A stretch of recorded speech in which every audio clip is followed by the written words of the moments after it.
Oke. Assalamualaikum warahmatullahi wabarakatuh.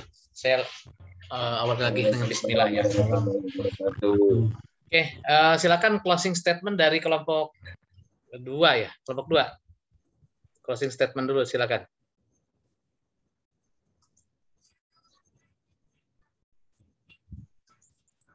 Kelompok 2.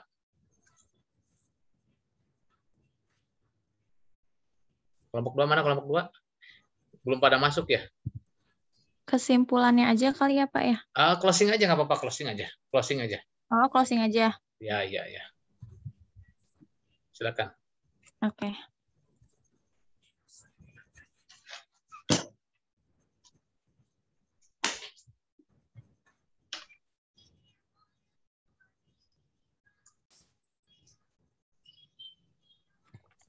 Mana nih kelompok 2 nih? Oke, terima kasih ya teman-teman. Tadi materinya kayak gitu. Semoga bisa memahami ya. Kok malu-malu biasa aja kali, Mbak. Saya malu. Belum Sudah? pada masuk. Sudah? Gitu aja, Pak. Oh gitu. Makasih teman-teman gitu ya. Segitu aja buat materi. Aduh, ya udah nggak apa-apa. Ya, baik.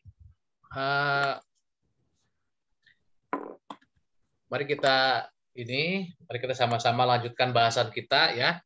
Ini materi yang sudah saya buat. Mohon nanti kita bisa diskusi. Nanti kalau ada beberapa hal yang belum jelas, kita diskusikan gitu ya.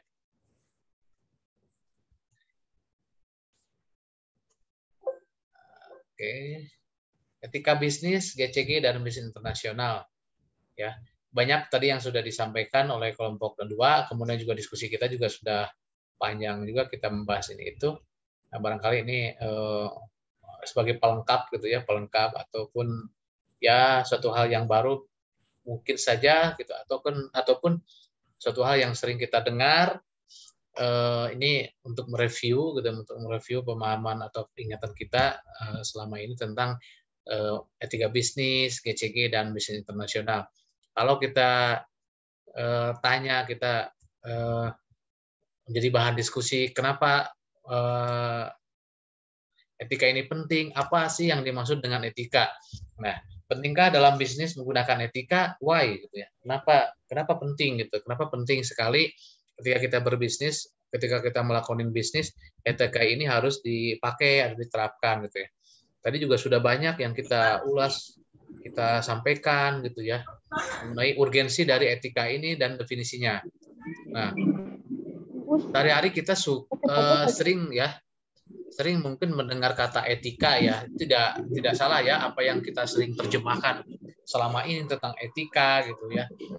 Kalau kita tanya ke kiri ke kanan, orang bersikap itu kadang kita langsung menjudge dia etikanya baik, kemudian dia nggak punya etika, nah, seperti itu ya. Jadi lebih ke arah ya nanti secara definisi mungkin ini saya sampaikan, tapi secara keseharian kita juga suka mendefinisikan etika itu yang seringkali kita tafsirkan selama ini.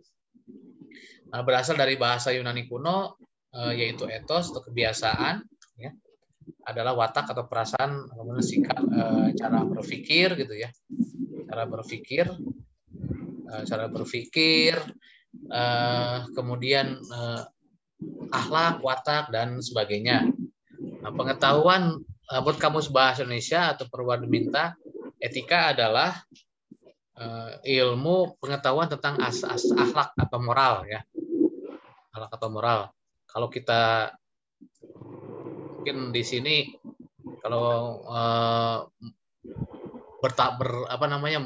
dengan teman sendiri, dengan kawan, dengan menilai ini menilai itu, kalau dengan sikap dan perbuatan, kita biasanya menjadi tolak ukur kita itu adalah etikanya pas tidak, etikanya bagus, etikanya tidak bagus gitu, seperti itu ya. Maaf, ini pengaturan.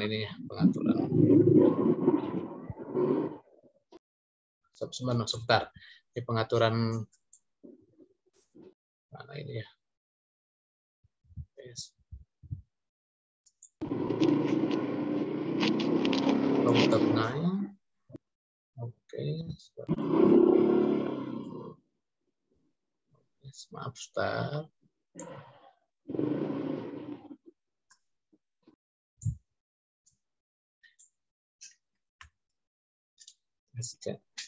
Selanjutnya,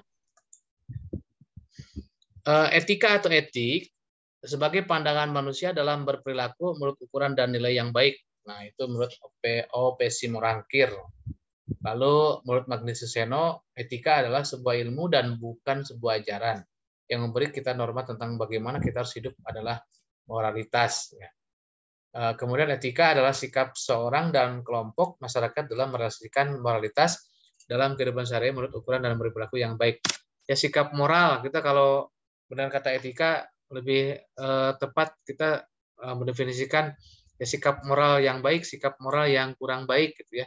Kalau bisa sikap moral berarti perlakuan atau kelakuan yang ditujukan oleh kita atau oleh kelompok masyarakat terhadap sesuatu atau penyikapan terhadap sesuatu.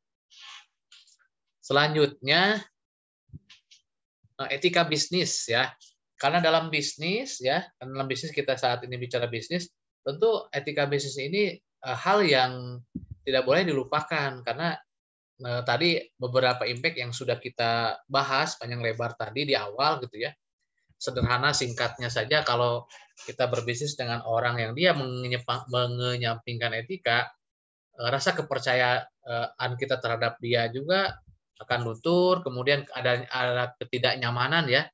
Adanya ketidaknyamanan kita dalam berbisnis, dalam berinteraksi seperti itu ya. Coba siapa di sini saya yakin tidak akan setuju kalau kita berbisnis dengan orang yang dia sering menipu gitu ya. Menipu kemudian menyalahgunakan kepercayaan ataupun dia yang sering tidak amanah gitu ya. Tidak amanah, apalagi dia malah menjadi mengkhianati kita. Saya yakin di sini tidak akan ada yang suka terhadap sikap-sikap tersebut ya. Seperti kita menginginkan partner bisnis kita ini bisa menampilkan suatu sikap yang baik gitu ya, jujur, lalu amanah, bisa dipercaya, ataupun hal-hal yang positif lainnya yang menurut kita atau standar moral kita bahwa itu layak kita berteman dengan dia dalam berbisnis seperti itu. Selanjutnya etika bisnis ya, kalau dalam pengertian di sini ya, dalam suatu perusahaan dapat membentuk nilai, norma dan perilaku karyawan serta pimpinan dalam membangun hubungan yang adil dan sehat dengan pelanggan atau mitra kerja, pemegang saham dan masyarakat. Jadi apa yang dilakukan oleh pelaksana bisnis, dia bisa mencerminkan ya, bisa memperlihatkan hubungan yang baik gitu ya, akan membentuk hubungan menciptakan suasana yang enak, suasana yang harmonis gitu ya, baik dengan karyawan ataupun dengan pemegang saham ataupun mitra kerja gitu ya, dan sebagainya. Etika dalam bisnis merupakan suatu hal yang harus dimiliki oleh seorang pebisnis. Kejujuran, tanggung jawab, solidaritas, di antaranya yang merupakan nilai moral yang dapat membangun nilai etika bisnis yang sehat. Secara sederhana, etika bisnis adalah cara-cara untuk melakukan kegiatan bisnis yang mencakup seluruh aspek yang berkaitan dengan individu, perusahaan, industri, dan juga masyarakat. Jadi ada ketika kita menerapkan etika bisnis bahwa aspek yang kita sebagai pelakunya, kemudian industri yang ada di belakang kita atau perusahaan yang di belakang kita itu akan tercermin ya, akan nampak terlihat dari sikap yang dimunculkan oleh kita sebagai personalia perusahaan tersebut seperti itu ya. Nah, dalam era sekarang ini seringkali diributkan oleh adanya pergeseran dalam etika bisnis yang semakin merosot. Beberapa fakta terdengar saat ini seperti permainan cek kosong, utang tidak dibayar, praktik manipulasi, penipuan, lambat laun jika dibiarkan dapat menentukan sendi-sendi perekonomian bangsa. Ya, jadi kalau ditanya banyak hal sebetulnya di luar kita gitu, di luar sana yang mungkin mereka juga ada yang tahu, ada yang mengerti etika bisnis itu penting, tapi kenapa itu kadang-kadang diabaikan. Ya banyak faktor yang biasanya menyebabkan itu terjadi gitu ya. Tapi apapun itu ya, apapun itu bahwa pelanggaran etika ini memang tidak dibenarkan. Tidak dibenarkan seperti itu ya. Ya, contoh-contohnya banyak sekali yang bisa kita temui ya. Kemudian etika bisnis merupakan cara untuk melakukan kegiatan bisnis yang mencakup seluruh aspek yang berkaitan dengan individu, perusahaan, dan juga masyarakat. Karena konteksnya bisnis, tentu kita juga bisa aja kita sebagai seorang entrepreneur gitu ya, seorang pengusaha gitu yang kita bisa jadi kita mewakili perusahaan ataupun kita berbisnis ya, berbisnis atas nama kita sendiri kan seperti itu. Nah, etika bisnis dalam suatu perusahaan dapat membentuk nilai, norma, dan perilaku karyawan dan sebagainya yang tadi sudah disampaikan. Perusahaan meyakini prinsip bisnis yang baik adalah bisnis yang beretika, yakni bisnis dengan kinerja unggul dan berkesinambungan yang dijalankan dengan mentaati kaidah-kaidah etika sejalan dengan hukum dan peraturan berlaku. Seperti itu. Murschool ya, tahun 1993, ethic is the study of right and wrong. Nah, so yang benar dan salah, and of the mortality of choice made by individuals. An ethical decision or action is one that is right according to some standard of behavior. Business ethic, ya, sometimes referred to as management ethical, is the application of moral standards to business decision and action. Etika ialah studi mengenai yang benar dan yang salah. Yang benar dan yang salah, katanya gitu ya. Dan pilihan moral yang dilakukan oleh seseorang. Nah, keputusan etik ialah suatu hal yang benar mengenai perilaku standar. Etika bisnis kadang disebut etika manajemen, adalah penerapan standar moral ke dalam kegiatan bisnis. Jadi katanya ya disebut etika bisnis ini disebut pula etika manajemen. Jadi penerapan standar moral ya, standar moral sesuatu yang ada yang sering dilakukan oleh kita semuanya gitu ya, yang itu menurut norma agama, kemudian norma positif kita, itu standar moral yang baik ya, kemudian itu kita adopt dalam kegiatan berbisnis gitu ya, seperti itu. Jadi hal-hal yang positif yang sering kita lakukan kemudian kita terapkan ya, kita terapkan ketika dalam berbisnis seperti itu ya. Selanjutnya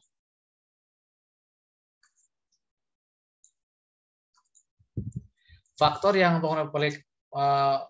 mempengaruhi perilaku etis, yaitu kebutuhan terhadap kepercayaan tinggi dari konsumen. Nah, kita yakin ya kalau kita berbisnis bahwa hampir klien kita gitu, atau mitra bisnis kita sebetulnya tidak mau kita menyampingkan etika atau kita melakukan hal-hal yang menurutnya itu tidak pantas, tidak layak gitu ya.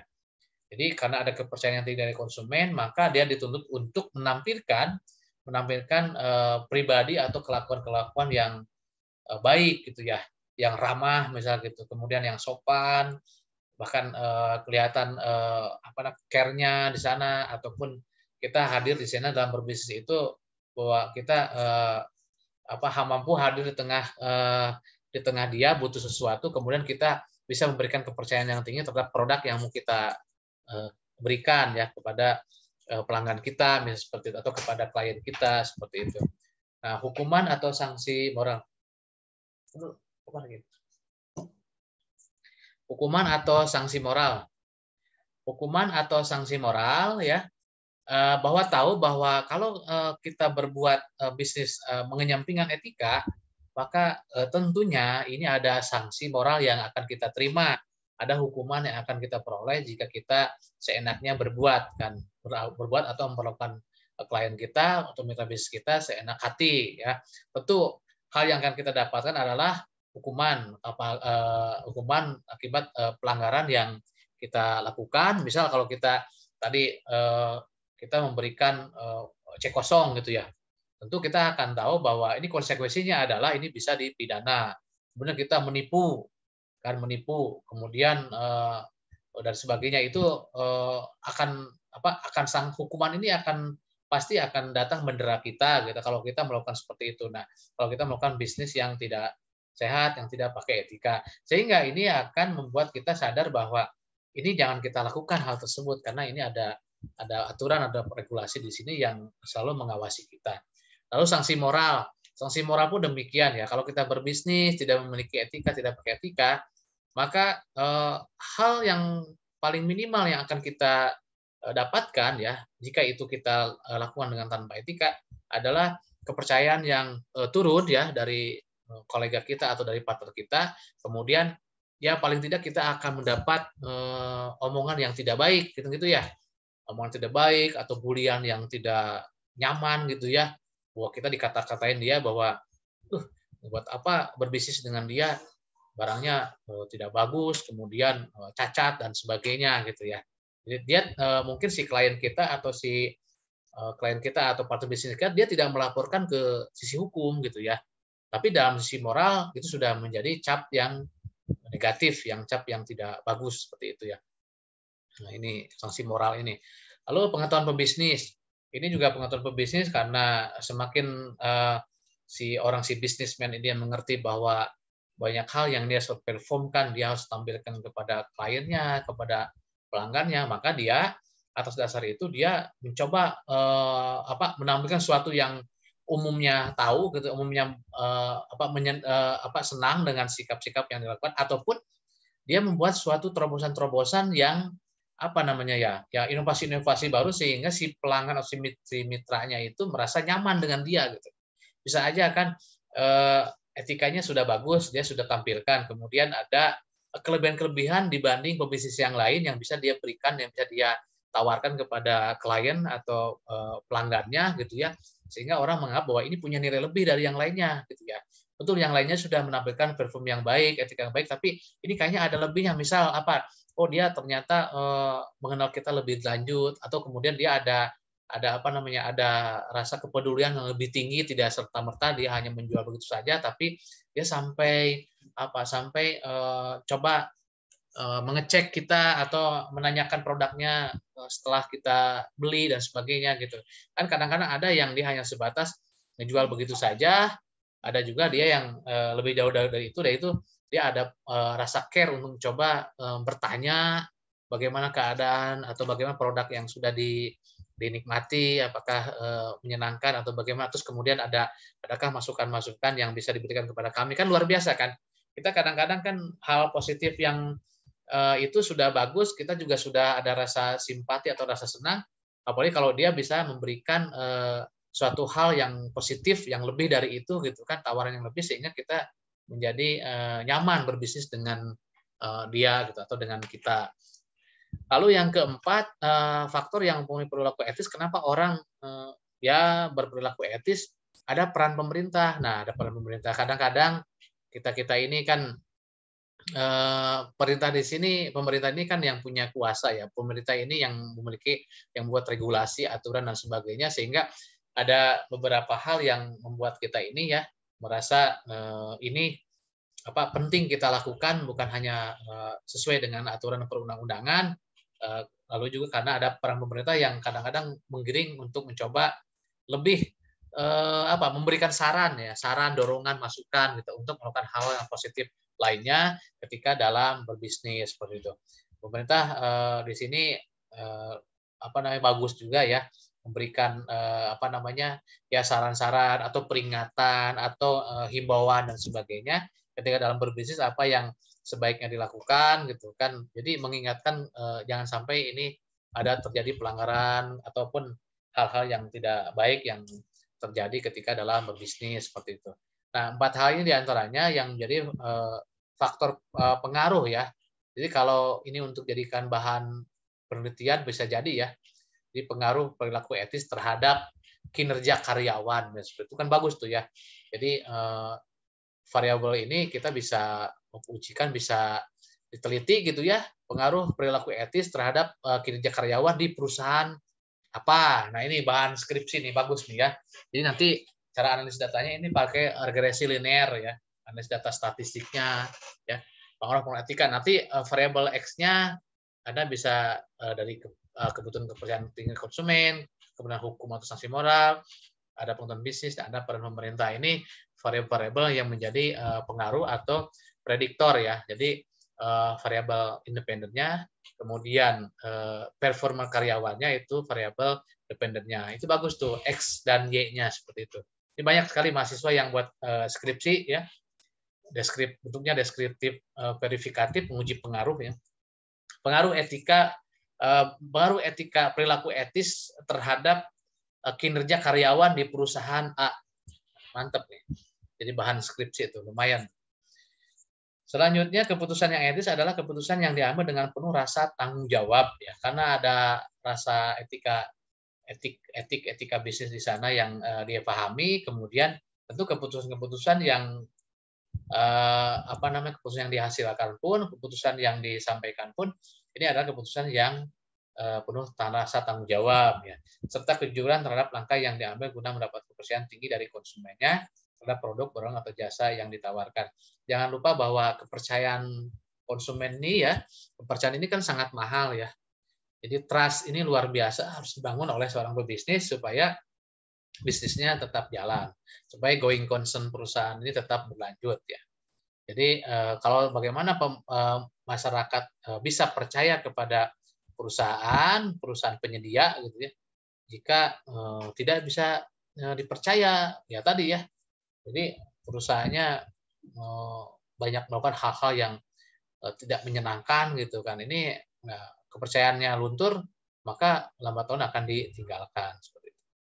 Keputusan yang etis akan berdampak positif terhadap bisnis dan perekonomian bangsa karena akan menjadi bisnis yang sehat. Oke, agree seperti itu.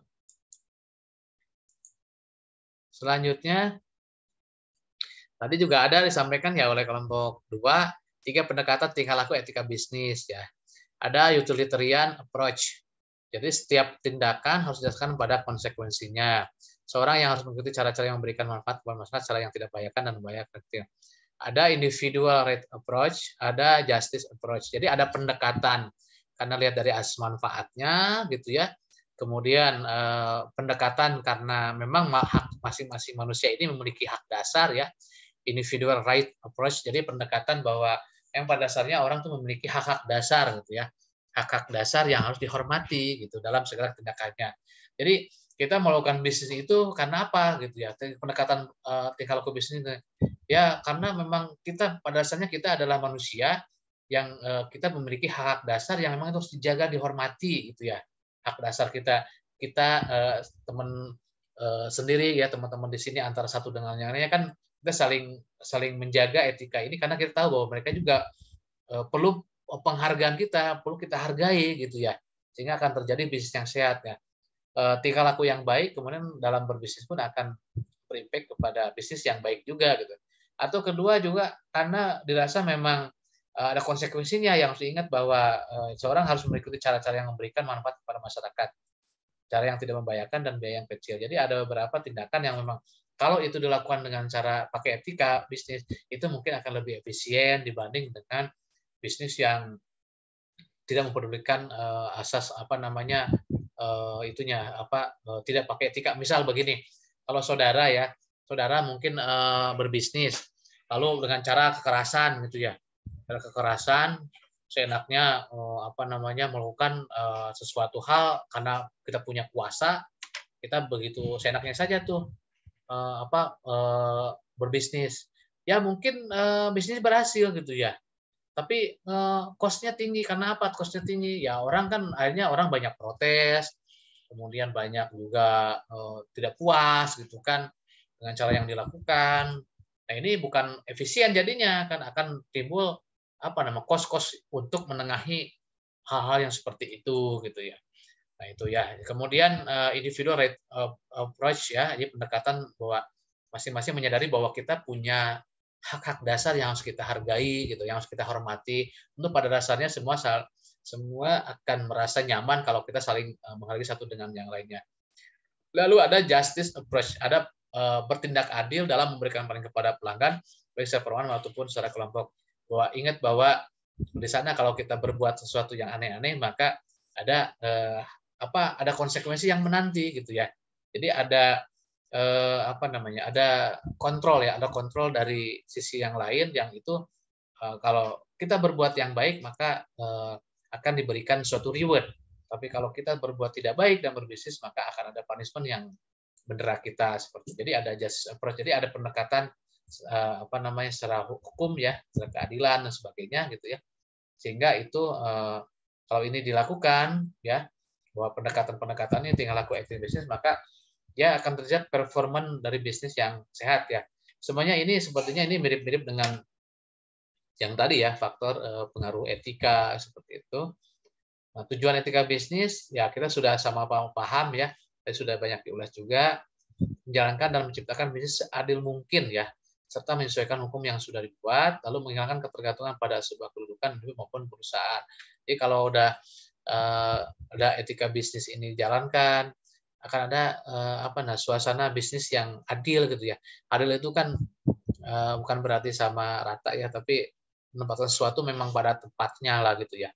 Jadi memang kita berlaku adil dalam berbisnis ya, kita menghargai dia, memang meletakkan ya porsi bisnis yang seperti yang tadi sudah banyak disampaikan ya.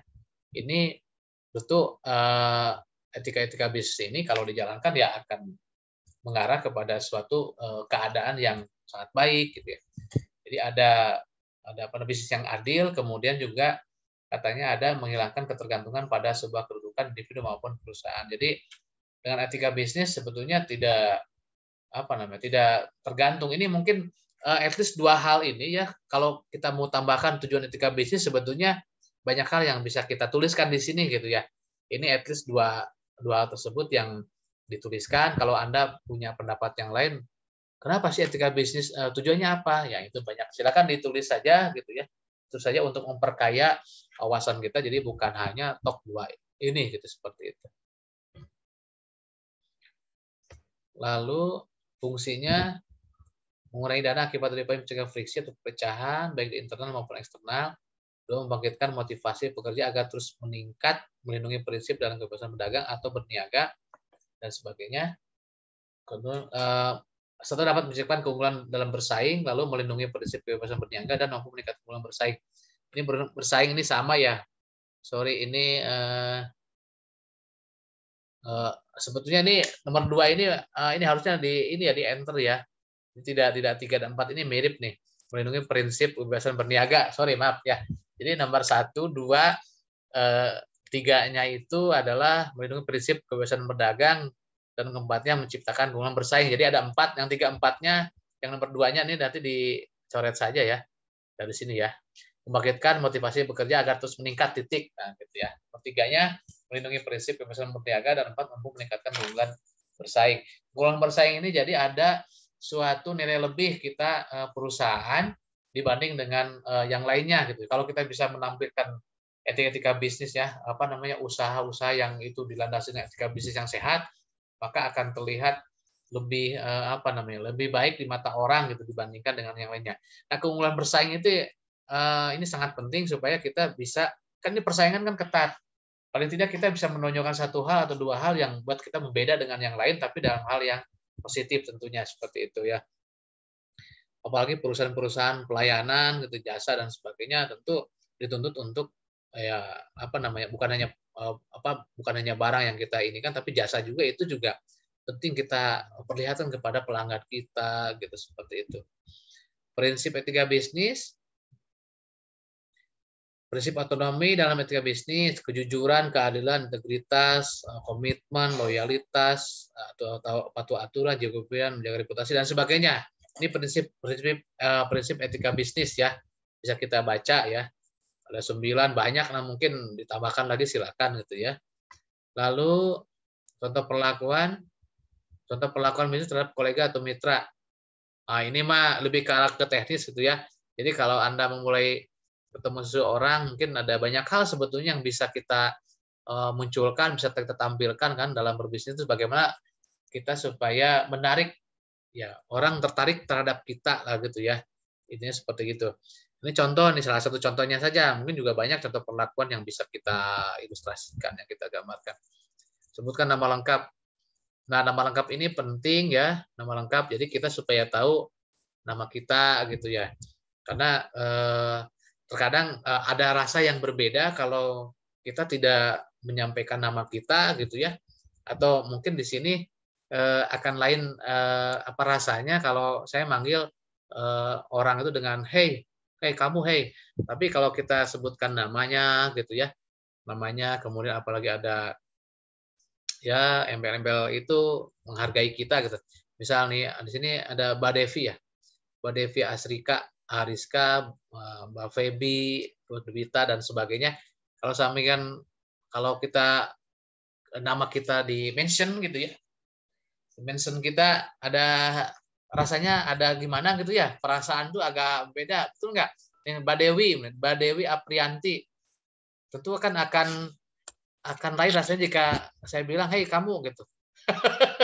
Akan beda rasanya ya. Dekan. Betul, akan beda ya. Kita pasti coba rasakan oleh kita. Misal ini apa saya nih, mana yang terbuka nih? Terbuka ada Mbak tadi siapa? Mbak Ovi Hoirunisa, mana Ovi? Mbak Ovi Hoirunisa. Kalau Mbak Ovi hadir Mbak Ovi? Mbak Ovi? Abdul Aziz? Isna Fajria? Ini pada sepi ya. Hilda Fazila? Halo? Ada Pak Haji, siapa? Ada Haji. Misal Mas Arya nih, Arya Kusuma Angkasa hadir ya Mas? Hadir Pak, hadir terus Pak. Nah, gitu. Mas masih menyimak kan Mas? Alhamdulillah masih Pak. Misal begini, ini kalau lagi kasih contoh ilustrasi ya Mas ya. Misal begini, ini gambarnya nggak terlihat, nggak muncul nih. Mas Arya Kusuma Angkasa ini kalau saya panggil dengan nama gitu ya, apalagi ada itunya, tentu akan jauh lebih terasa enak kedengarannya dibanding dengan saya panggil nama ini, nggak panggil namanya tapi dengan hey kamu yang pakai baju merah. Tentu akan rasanya warna merah Pak. akan berbeda rasa ya tentunya ya. Kalau saya panggil ini Mbak ini apa namanya? Namanya Rina Rusdiani nih. Mbak Rina Rusdiana hadir ya, Mbak Rina ya. Hadir Pak. Gitu, Mbak Rina coba ini bisa kasih contoh nih Mbak Rina. Saya dengan panggilan Mbak Rina Rusdiana dengan saya panggil mana baris nanti gambarnya muncul hilang lagi nih. Ini ada Pak. Oh enggak Pak, sebentar ini nggak mungkin layar di ininya ya. Nah, Mbak Rina apa tadi? Rina atau mana nih? Aduh, pada nutup ininya kameranya sebentar. Ana Rahma, Mbak Ana Rahma hadir, Mbak Ana Rahma? Hadir Pak, maaf lagi nggak enak badan. Oh ya ampun ya, yang mudah-mudahan segera sembuh ya Mbak. Ya maaf ya Pak. List. Nah, ya. Oke, Muhammad Fauji, ya saya sambil ngabsen aja. Muhammad Fauji ada? Muhammad Fauji. Nah, ini Wulan Agustin aja nih, Mbak Wulan Agustin nih, Mbak Wulan Agustin. Kita sedang sedikit apa namanya ya, demo gitu ya, apa namanya? Sedang mempraktekkan ya. Mbak Wulan Agustin hadir, Mbak Wulan Agustin hadir ya? Mbak Wulan Agustin. Hadir Pak. Ya, Mbak Wulan Agustin, kita sedang cerita nih, apa namanya, beberapa contoh pelakuan bisnis. Kolega Mita di antaranya sebutkan nama lengkap. Kalau Mbak apa namanya Wulan Agustin ya, Mbak Wulan Agustin ketemu dengan orang, kemudian kita salaman, gitu, salaman bagus, tapi setelah itu kita tidak memperkenalkan diri kan sama orang yang baru, namanya rasanya kurang nyaman gitu ya, dengan hey kamu atau tidak sebut nama. Tapi kalau kita menyapanya dengan ada panggilan orang namanya kan rasanya kan agak lain ya. Mbak Wulan Agustin gitu ya, tidak saya bilang Mbak ini yang berkerudung abu gitu. Coba ini kan rasanya kurang nyaman gitu. Tapi Mbak Wulan Agustin coba ini kan rasanya kita merasa dihargai gitu ya. Kita punya nama, kemudian kita sama-sama dihargai seperti itu. Itu contoh-contoh saja. Kemudian berdirilah saat memperkenalkan diri ya. Jangan ketemu orang baru gitu ya dalam berbisnis, duduk gitu ya. Duduk saja gitu, tapi berdiri dulu untuk menghormati, ucapan terima kasih cukupnya, kemudian kirim ucapan terima kasih ya lewat sosmed atau email dan sebagainya. Lalu jangan duduk sambil menyerang kaki. Ini teknis sekali ya. Jangan duduk sambil menyerang kaki. Jika memang kita temannya teman baru gitu ya, atau belum sama-sama kenal, rasanya apa namanya jangan dulu lah kita karena kita belum mengenal baik dan sebagainya. Tapi kalau sudah kenal baik dan sebagainya, merasa teman sendiri kan santai aja gitu. Lebih dari ini pun silahkan gitu ya. Tuan rumah yang bayar jamuan ini. Ini salah satu contoh kalau mentraktir ya. Kalau ketemu kolega yang baru untuk berbisnis, jangan lupa siapa yang mengundang, ya setidaknya dia harus bayar jamu lah seperti itu gitu ya. Jangan kita yang ngundang tapi kita minta dibayar sama orang. Waduh, ini kesan pertama itu begitu aneh gitu ya. Siapa yang butuh dulu di sini gitu. Ini ya. Jadi tolong Anda nanti jangan demi irit ya, demi irit, demi efisien dalam berbisnis, tapi Anda nggak mau nggak mau menampilkan kita belum apa-apa, pelit ini mah gitu. Kok ngajak ketemuan, ngajak undang ini tapi nggak mau bayar gitu. Pengennya dibayarin. Aduh. Nih ya. Jadi tolong nanti ini hal di atas ini salah satunya gitu ya. Jadi mungkin juga banyak cara-cara yang lain yang bisa kita lakukan untuk menampilkan bahwa kita ini berniat berbisnis, kemudian kita bisa menampilkan pribadi kita yang baik atau penilaian orang yang positif dulu ya kepada kita nih ya. Bahwa orang kesan pertama itu dia akan mengingat kita ini siapa gitu. Oh, kesannya bagaimana nih? Udah nggak nyaman kelihatannya, kok begitu penampilannya. Nah, kan akan dari situ biasanya akan berpengaruh terhadap langkah-langkah selanjutnya. Apakah masih terus-terusan kita berkomunikasi ataukah kita sampai di situ kan gitu. Tapi kalau belum apa-apa kita sudah dijamu atau kita sudah dilayani dengan baik gitu kan. Biasanya muncul rasa kita untuk coba menjadi komunikasi selanjutnya kan. Begitu ya. Ada kalanya untuk berbisnis itu ya, kalau untuk beberapa hal kita mulai dari entertain dulu gitu ya. Entertain mungkin bahasa entertainment ya. Hiburan gitu. Di sini mungkin ada yang merasa tidak aneh dengan itu, ada yang merasa aneh. Kenapa harus dari entertain dulu? Ada yang bisa bantu ini enggak? Ada yang ini. Kenapa kita kadang-kadang berkelang terus entertain dulu gitu. Cara-cara menjamu. Nah, ini ada yang berkomentar enggak? Mungkin ini dalam dunia kita ini, dunia bisnis ini kadang-kadang hal-hal yang menurut kita itu tidak efisien gitu ya.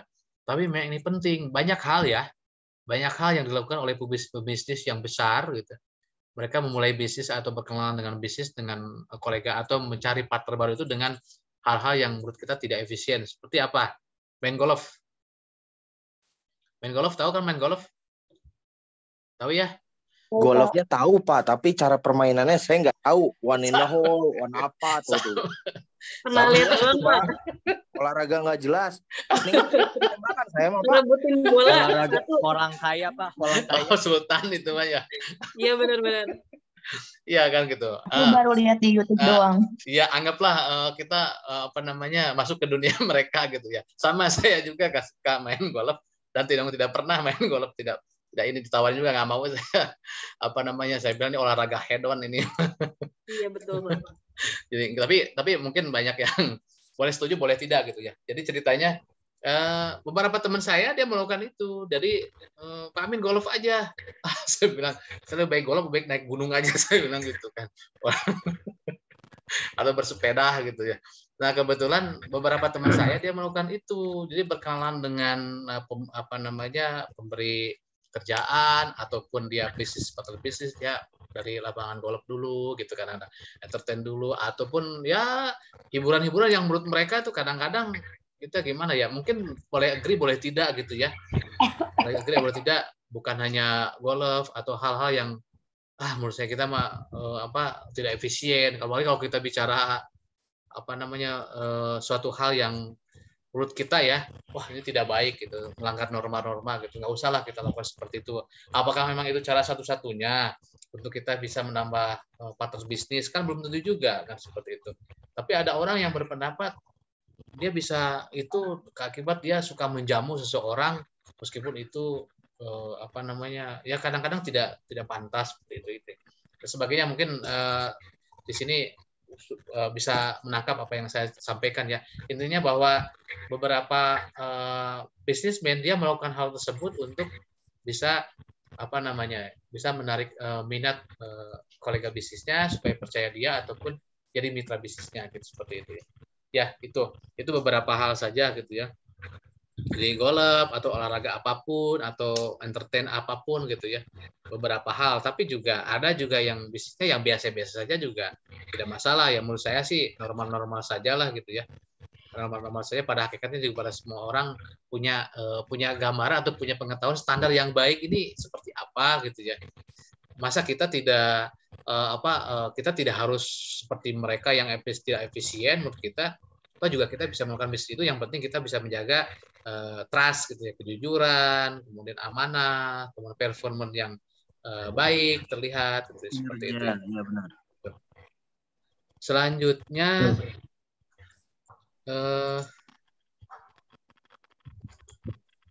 oke, ini saya mengutip dari Louis Ocat, Soft Element of Philosophy tahun 1953 ya, dalam buku pengantar bisnis ya. Bisa jadi nanti dibaca juga ya.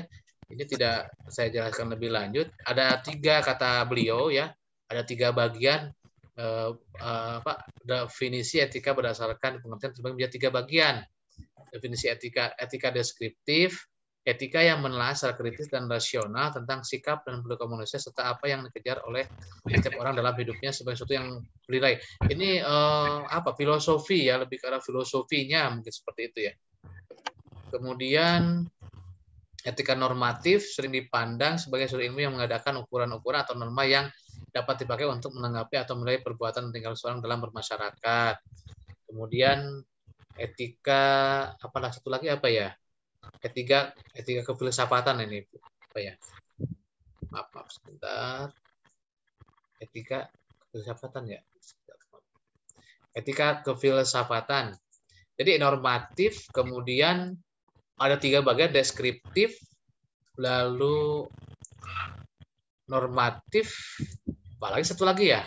Ini nanti saya coba lihat ya. Ini menurut Louis Ocat ya, elemen of philosophy. Filosofinya, elemen filosofi dalam etika. Oke, kita tidak bahas filsafat lebih lanjut karena terkadang membingungkan kalau bicara filsafat. Kemudian maaf sebentar ya. Ada maaf.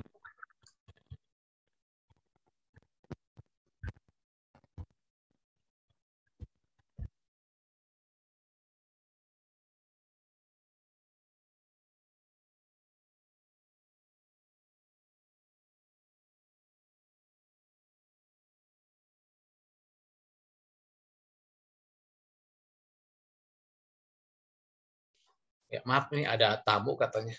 Suruh minta 10 menit lagi. Mohon maaf, ini kita 9 menit lagi ya, karena kebetulan Zoom-nya saya setting 3 jam ya.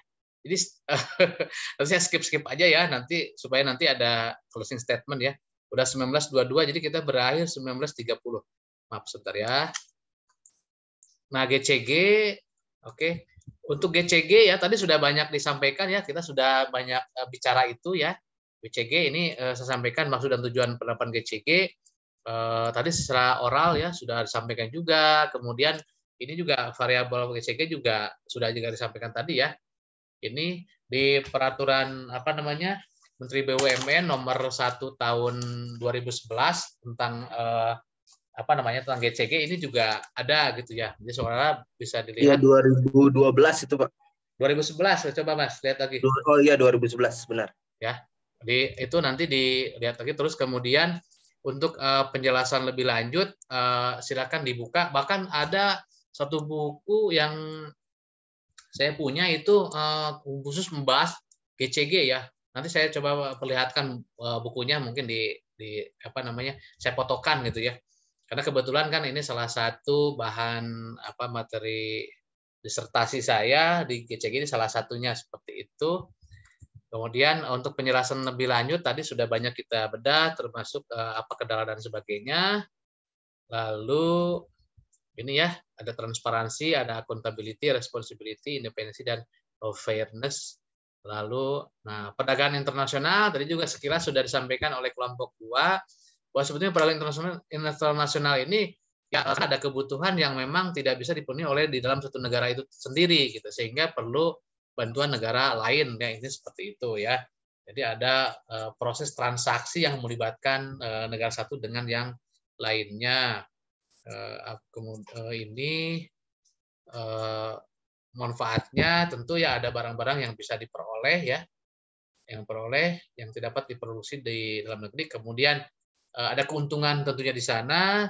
Kemudian ada ekspansi pasar dan ada transfer teknologi modern. Oke, di sini ada AFTA, ada NAFTA, ada WTO gitu istilahnya ya, yang bisa kita pelajari ya. Ada APEC, ada AMEA, ada NAFTA dan sebagainya. Silakan dibaca ya. Nah, perbedaannya, oke, ini mah saya skip aja. Oke. Bentuk bisnis internasional. Nah, konsepnya sama yang tadi saya sampaikan bahwa bisnis internasional itu ada kebutuhan dari satu negara yang itu tidak bisa dipenuhi oleh negara tersebut atau mungkin karena kekurangan ya. Kita suka dengar bahwa dari luar negeri membanjiri produknya ke kita karena kita butuh gitu seperti itu ya dan sebagainya. Oke, silakan lebih lanjut dibaca dalam daftar pustaka ini ya. Pustaka ini silakan dibaca kalau ingin lebih jelas supaya ingin juga memperkaya wawasan kita. Oke, itu saja mungkin ya yang bisa disampaikan. Mungkin sekarang 19.25 ya. Ada waktu 5 menit lagi kalau tidak ada bertanya boleh satu, kemudian nanti kita foto bersama dulu sebelum kita tutup. Ada yang kita diskusikan atau cukup? Cukup. Paksa ini cukup. Saya mewakili aja Pak, kayaknya cukup Pak. Oke. Ya. Oke. Yang gerak deh Pak. Cukup. Tadi sudah panjang ya, sudah panjang kita diskusinya, sudah bagus, menarik ya. Ini banyak nih, bagus nih hidup ya. Tadi Mas Ahlam nih bagus juga, banyak diskusi dan yang lainnya juga banyak ya. Mas Arya nih, Mas Komti nih. Mas Komti ya tadi ya? Mas Komti dan lain-lainnya. Tolong yang lainnya juga oke, ikut ini ya nanti tiap pertemuan saya harapkan semua untuk saling ya discuss lah. Kita nggak usah ragu-ragu, nggak usah khawatir, pendapat kita coba disampaikan gitu ya. Jadi enak supaya hidup nih forum Zoom kita ya. Karena kapan lagi kita bisa saling, ya mungkin saya juga banyak kekurangan, silakan untuk debat atau diluruskan atau ditambahkan, boleh, tidak masalah. Ya. Oke, sebelum tutup, tolong buka kamera dulu, kita foto dulu. Ada dua layar di sini ya, layar 1 dan 2. Sekarang layar 1 dulu. Yang kameranya. Oke, siap ya. 1, 2, 3. Oke, satu lagi ya, kamera kedua. Tolong buka kameranya ya. Oke, 1, 2, 3. Oke, terima kasih atas perhatiannya. Mohon maaf atas segala kekurangannya. Kita cukupkan sampai di sini. Mudah-mudahan minggu depan kita diberikan kesehatan dan umur yang panjang sehingga kita bisa belajar atau mencari ilmu lagi dalam forum Zoom ini. Terima kasih. Assalamualaikum warahmatullahi wabarakatuh. Waalaikumsalam. Izin Pak, itu Pak. Ya. Terima kasih Pak. Terima kasih Pak. Gimana? PPT-nya ya? Terima kasih Bapak. Terima kasih semua ya teman-teman. Sama-sama. Gimana? Terus buat kalian Absen semua. manual dari Bisa- WhatsApp sudah- ya, Pak. Makasih ya Pak. Pak. Ya, sama-sama. Terima kasih Bapak. Di ini aja di grup ya, di grup di chat. mati Pak. Terima kasih. Iya, absen manual ya Pak. Oke. Yang Oh, absen manual ya. ya, Betul, Pak. absen manual ya. Karena banyak yang tadi yang tidak bisa ke Google Classroom, silakan ikut di absen manual aja, tidak apa-apa. Ya. Terima kasih. Terima kasih. Terima kasih Pak. Terima kasih Sama. Pak. Bye-bye. Sama. Dadah. Dadah Bapak. Assalamualaikum. Assalamualaikum. Salam. Waalaikumsalam ya. Assalamualaikum. Waalaikumsalam. Waalaikumsalam.